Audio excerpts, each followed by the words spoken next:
সচিবালয়ে আগুনের ঘটনায় তদন্তের প্রাথমিক প্রতিবেদন প্রধান উপদেষ্টার কাছে জমা দেওয়া হবে বিকেলে। আগুনের বিভিন্ন আলামত বিদেশে পাঠিয়ে পরীক্ষার উদ্যোগ নিয়েছে সরকার। এ বিষয়ে আরো জানাতে সচিবালয় থেকে যোগ দিয়েছেন সহকর্মী হাসিফ মাহমুদ শাহ। হাসিফ, বিকালে তদন্ত প্রতিবেদন, যে প্রাথমিক প্রতিবেদন তদন্তের, সেটি প্রধান উপদেষ্টার কাছে দেওয়া হবে। এছাড়াও বিদেশেও আলামত পাঠানো হবে, এটা শোনা যাচ্ছে। তো আসলে আর কি অগ্রগতি হয়েছে বা কি তথ্য আছে এই বিষয়ে আপনার কাছে? দেখেন, আমি এই মুহূর্তে সচিবালয়ের বাইরে অবস্থান করছি। গতকালকে স্বরাষ্ট্র উপদেষ্টার সাথে কিন্তু সাংবাদিকদের একটি বৈঠক হয়েছে। আমি নিজেও সেই বৈঠকে ছিলাম। স্বরাষ্ট্র উপদেষ্টা আমাদেরকে আশ্বস্ত করেছেন যে আজকে থেকে সচিবালয়ে যারা নিয়মিত আসেন বিভিন্ন গণমাধ্যম থেকে, তাদেরকে অস্থায়ীভাবে পাস দেওয়া হবে এবং তারা সকাল থেকেই সেই পাস গেটে দেওয়া থাকবে এবং সেই পাসের মাধ্যমে তারা কিন্তু ভিতরে প্রবেশ করতে পারবেন। আমি একটু সচিবালয়ের সামনের দৃশ্য দেখাতে যাচ্ছি।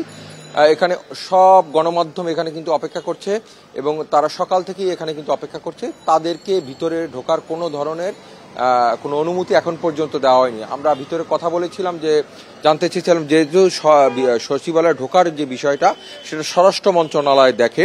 আমরা স্বরাষ্ট্র মন্ত্রণালয়ের সাথে যোগাযোগ করার চেষ্টা করেছি। তারা যেটি জানিয়েছেন যে তারা এই বিষয়টি যাচাই বাছাই করছেন। শিগগিরই আমাদেরকে নতুন করে জানানো হবে যে কখন থেকে আসলে আমরা প্রবেশ করতে পারবো।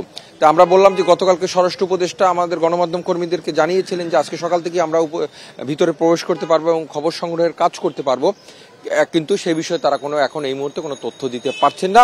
ইভেন আপনার তথ্য মন্ত্রণালয়ের তথ্য অধিদপ্তর থেকে কিন্তু গতকালকে একটি প্রেস রিলিজ দেওয়া হয় এবং সেখানে কিন্তু বলা হয়েছে তথ্য সম্প্রচার মন্ত্রণালয় কর্তৃক অ্যাক্রিডিটেশন কার্ড পুনঃস্থাপন করা হচ্ছে।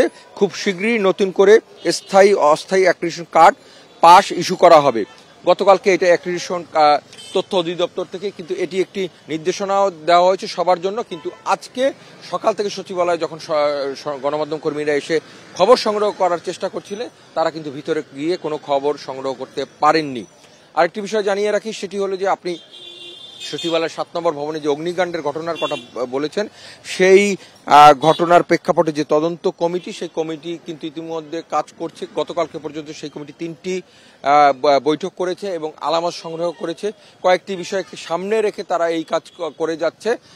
সেখানে কিছু সাদা পাউডারের মতো পেয়েছে বলে আমরা জানতে পেরেছি। যেহেতু তদন্ত কমিটি এখন পর্যন্ত গণমাধ্যমের সাথে কোনো কথা বলেনি, কিন্তু বিভিন্ন মাধ্যমে আমরা জানতে পেরেছি যে সেটি এখন চুন নাকি গান পাউডার জাতীয় কোনো পদার্থ, সেটি ল্যাবে পরীক্ষার মাধ্যমে তারা নিশ্চিত হতে পারবেন বলে আমরা শুনেছি। আরেকটি বিষয় হলো, ওখানে একটি কুকুর আটকে ছিল। সচিবালয়ে যখন সন্ধ্যা বিকেল 5টার পর গেট বন্ধ হয়ে যায়, তখন সচিবালয় ছুটি হয়ে যায়, তখন কিন্তু প্রতিটা দপ্তরকে তালা মেরে দেওয়া হয়। এই যে ভবনটি দেখতে পাচ্ছেন, এটি যদি আমি বলি পূর্ব থেকে পশ্চিম পাশ পর্যন্ত যে ভবনটি আছে, এর মাঝের অংশটা শুধুমাত্র লিফট এবং সিঁড়ি রয়েছে। এর পাশে দুটো পাশে কিন্তু কলাপসেবল গেট রয়েছে। কলাপসেবল গেটটি কিন্তু লাগিয়ে দেওয়া হয় এবং এই পুরো ভবনটিতে কিন্তু সিসি ক্যামেরা রয়েছে। সেক্ষেত্রে ওই কুকুরটি ওখানে কিভাবে আটকা পড়লো বা ওই সময় আর কেউ প্রবেশ করেছিল কিনা, সেই বিষয়গুলো কিন্তু আসলে তদন্ত কমিটির প্রধান উপদেষ্টার পরবর্তী যদি তদন্ত কমিটি গণমাধ্যমের সাথে কথা বলে বা বিভিন্ন মাধ্যমে চলে আসে, আমরা আশা রাখি যে সেই তথ্যগুলো আরো আপনাদের সামনে তুলে ধরতে পারবো। এই ছিল আসলে সচিবালয়ের সবশেষ পরিস্থিতি। আর আমরা আশা করছি যে হয়তোবা স্বরাষ্ট্র মন্ত্রণালয় এবং সংশ্লিষ্ট মন্ত্রণালয়, তথ্য মন্ত্রণালয় সচিবালয় প্রবেশের ক্ষেত্রে দ্রুত উদ্যোগী হবেন। এবং আরেকটি বিষয় বলে রাখি, সচিবালয়ে প্রবেশের ক্ষেত্রে গতকালকে প্রধান উপদেষ্টার কার্যালয় থেকে যেটি বলা হয়েছে যে অ্যাক্রিডিটেশন কার্ড বাতিল করা হয়নি, সেটি স্বরাষ্ট্র উপদেষ্টা কিন্তু গণমাধ্যমকে জানিয়েছেন যে নতুন করেই তারা অ্যাক্রিডিটেশন কার্ড দেবেন। নতুন করে অ্যাক্রিডিটেশন কার্ড দিবে এবং পুনর্মূল্যায়ন করা হচ্ছে। সচিবালয়ে সাংবাদিকদের প্রবেশাধিকার এবং অগ্নিকাণ্ডের ঘটনায় তদন্তের বিষয়ে সচিবালয়ের সামনে থেকে জানাচ্ছিলেন সহকর্মী হাসিফ মাহমুদ শাহ।